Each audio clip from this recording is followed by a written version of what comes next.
د پنالټي باکس مینوالو او ګرانو لیدونکو سلام. خوشحاله یم چې یو ځل بیا د خپلو راغلو میلمنو سره ستاسو په درنه چوپړ کې حاضر یم. په دې خپرونه کې به یو ځل بیا د فوټبال د نړیوالو سیالیو په اړوند بحث وکړو. د بحث لړۍ به یو حیرانونکی پیښې نه پیل کړو او هغه دا چې یو یوروګوایي لوبغاړی پر یو ایټالیایي لوبغاړي باندې غاښ لګولی دی. تاسو څه فکر کوئ دغه عمل تاسو څنګه ارزوي او څه فکر کوئ چې د فیفا دریځ په دې اړه څه وي؟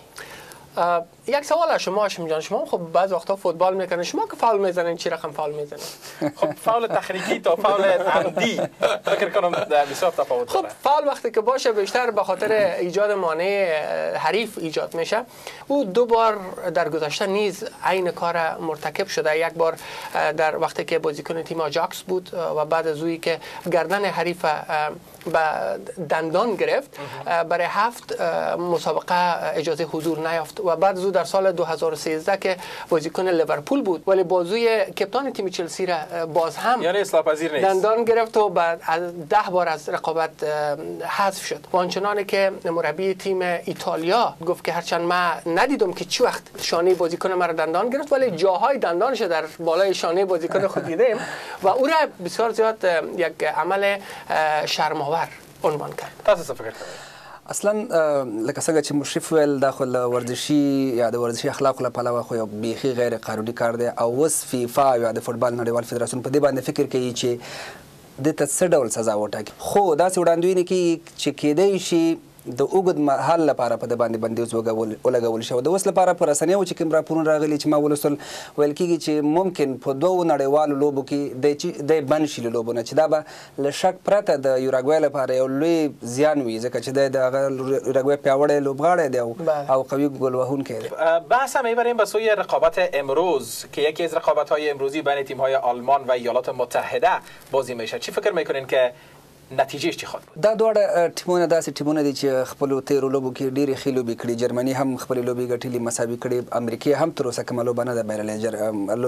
ګانا نه لوبه ګټلې ده او له پرتګال سره لوبه مساوي کړې ده.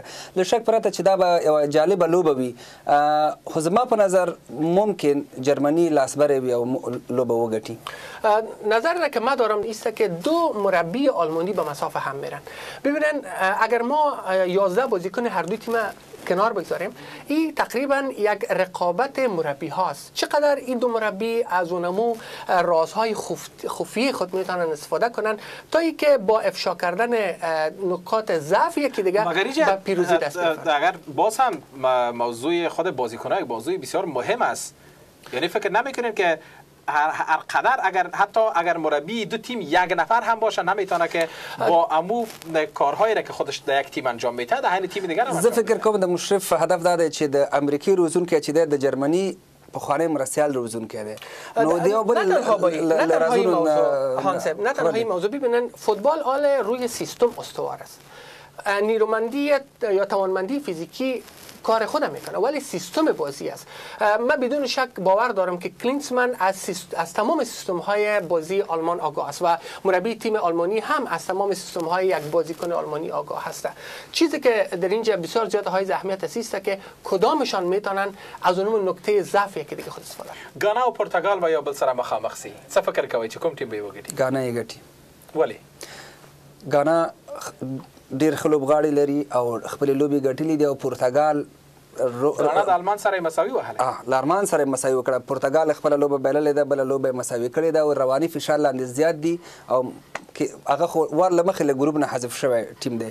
نو ګانا لاسبری دی او زما ولی من فکر دیگه دارم او ایسته که تیم پرتغال یک تیم نامدار است. بازیکنان نامدار در او بازی میکنن در سطح جهان.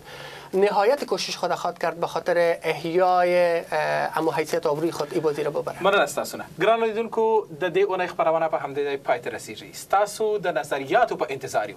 که غواړئ چې زموږ خپرونه په فیسبوک کې وګورئ نو facebook.com/penaltybox ته ولاړ شئ او خپل نظرونه موږ سره شریک کړئ.